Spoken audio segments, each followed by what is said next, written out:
Mitos atau fakta? Mitos atau fakta? Selamat datang di mitos atau fakta. Silakan komen. Komen, komen, komen. Komen, komen, komen. Mitos atau fakta? Kali ini kita akan membawakan sebuah cerita, yang mana silahkan Anda semua tebak apakah itu hanya mitos atau fakta yang pernah terjadi. Tentu kita semua tahu bahwa mitos itu adalah cerita yang dipercaya sebagai hasil imajinasi dan kebenarannya tidak dapat dibuktikan. Sedangkan fakta adalah suatu peristiwa atau keadaan yang benar-benar terjadi dan dapat dibuktikan. Fakta dapat diperoleh melalui pengamatan terhadap suatu objek atau peristiwa. Sekarang masuk ke video. Dikatakan bahwa pada masa lalu hidup seseorang yang disebut dengan sebutan Mbah Bolong. Dikatakan menurut kabar yang beredar bahwa Sunan Ampel mempunyai santri yang bernama Mbah Sonaji atau yang lebih dikenal dengan nama Mbah Bolong. Suatu waktu Sunan Ampel akan pergi haji ke Makkah. Beliau berpamitan kepada para muridnya.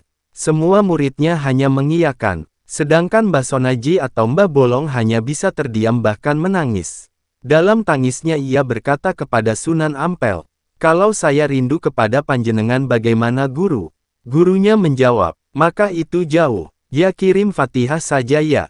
Begitu gurunya berangkat haji, hati Mbah Bolong tidak kuat. Setelah itu, ia langsung menggali kubur dengan model kacepuri atau tengah-tengah lubang dilubangi lagi. Dibuat lebih rendah dari lubang semula. Ia masuk ke dalam lubang kuburan tersebut. Mbah Bolong memakai selimut putih sambil menangis. "Ya Allah, andai saya tidak bisa bertemu dengan guru saya. Tolong ambil saja nyawaku ya Allah." Beberapa hari Mbah Bolong tidak makan, tidak minum, tidak bisa tidur sampai 40 hari 40 malam. Setelah genap 40 hari 40 malam, ia didatangi Raja Jin dari Laut Hindia. "Hai Sonaji," kata Jin, "ayo saya antar kamu ke Makkah bertemu Sunan Ampel." Jin menawarkan kepadanya. Mendengar nama Sunan Ampel, Mbah Bolong langsung menyetujui tawaran sang Jin. Ia digendong oleh Jin terbang menuju ke Makkah. Namun di tengah perjalanan di atas Laut Hindia ia dilemparkan oleh Jin tersebut. Lantas bukannya merasa susah, Mbah Bolong malah senang. "Alhamdulillah, kalau memang saya tidak bisa bertemu Sunan Ampel, lebih baik saya mati saja ya Allah. Terima kasih engkau telah mengabulkan lantaran aku dilempar ke laut oleh Jin." Namun, belum sampai ia menyentuh laut, ia diselamatkan oleh angin puting beliung. Mbah Bolong digendong oleh angin. Bukannya senang, ia malah sedih diselamatkan oleh angin. Sudah tidak bertemu Sunan Ampel, melayang-layang di udara. "Buat apa aku hidup begini?" Mbah Bolong menggerutu. Akhirnya, Mbah Bolong diturunkan oleh angin itu di sebuah gunung di daerah Kolombo. Tempat di mana waktu pertama kali Nabi Adam diturunkan ke bumi. Di sana para hewan pun ikut hormat memberi makan kepada Mbah Bolong. Setelah tinggal cukup lama di gunung, akhirnya Mbah Bolong didatangi oleh Nabi Khidir. Ia ditawari oleh Nabi Khidir, "Hai Sonaji, ayo, kamu akan saya pertemukan dengan Sunan Ampel di Makkah." Mbah Bolong pun pikir-pikir, "Masak iya, saya mau digendong Nabi Khidir. Saya gak berani." "Kamu tidak akan saya gendong Sonaji. Saya tahu apa yang kamu pikirkan," kata Nabi Khidir. Mbah Bolong pun hanya mengiyakan saja. "Saya antar kamu ke sana. Sekarang Sunan Ampel sedang tawaf ifadah." Lanjut Nabi Khidir. "Terus bagaimana Nabi Khidir?" tanya Mbah Bolong. "Sudah, masuklah ke dalam saku jubahku ini. Ayo cepat masuk," kata Nabi Khidir dengan tegas kepada Mbah Bolong. Ketika kakinya sudah masuk ke dalam saku, tiba-tiba Mbah Bolong sudah sampai Masjidil Haram.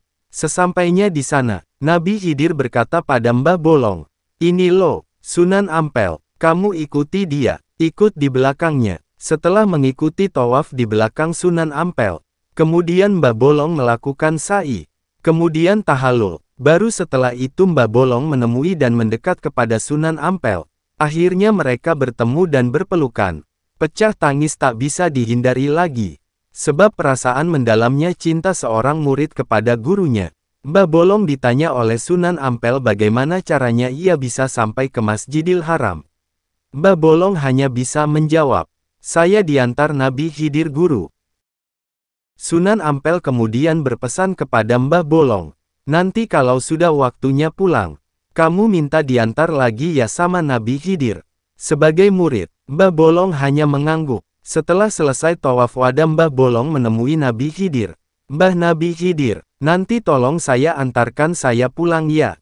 Sekalian barang apa saja yang dibawa Sunan Ampel, saya bawa semua." Nabi Khidir mengabulkan permintaan Mbah Bolong.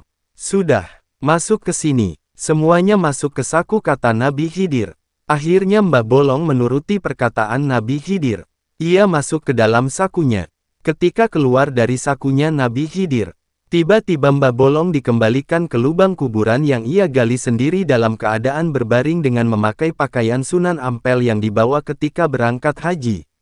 "Assalamualaikum." Mbah Bolong menyampaikan salam kepada kawan-kawan seperguruannya yang menunggui di pinggir lubang kuburan yang digali Mbah Bolong.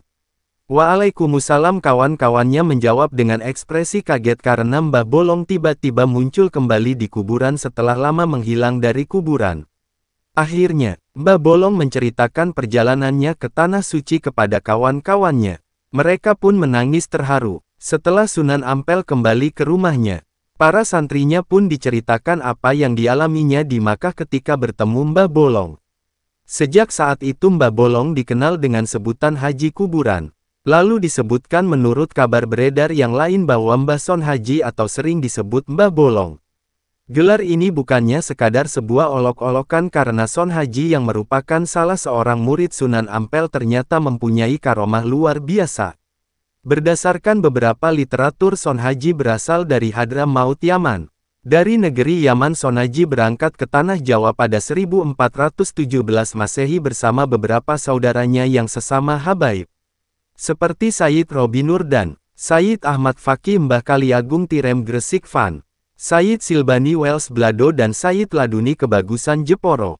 Keberangkatan mereka ke Tanah Jawa atas petunjuk Sayyid Abdul Majid yang mendapat petunjuk dari Allah agar mereka berguru kepada Sayyid Ali Rohmatullah atau Sunan Ampel di Padepokan Ampel Delta Surabaya.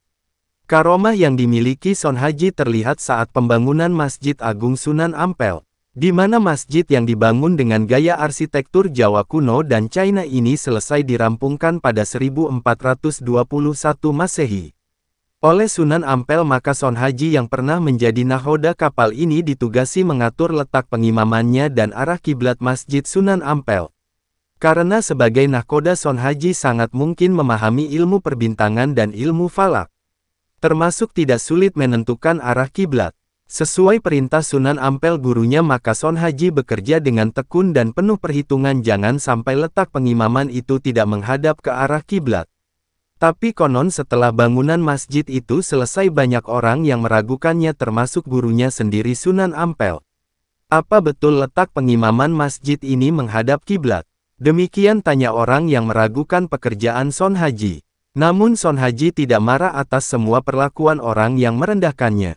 Son Haji tidak menjawab melainkan melubangi dinding masjid sebelah barat dengan jarinya sendiri lalu berkata, "Lihatlah ke dalam lubang ini. Kalian akan tahu apakah pengimaman ini sudah menghadap kiblat atau belum." Lalu orang-orang itu pun segera melihat ke dalam lubang yang dibuat Son Haji. Subhanallah, ternyata di dalam lubang itu mereka dapat melihat Ka'bah yang ada di kota Mekah.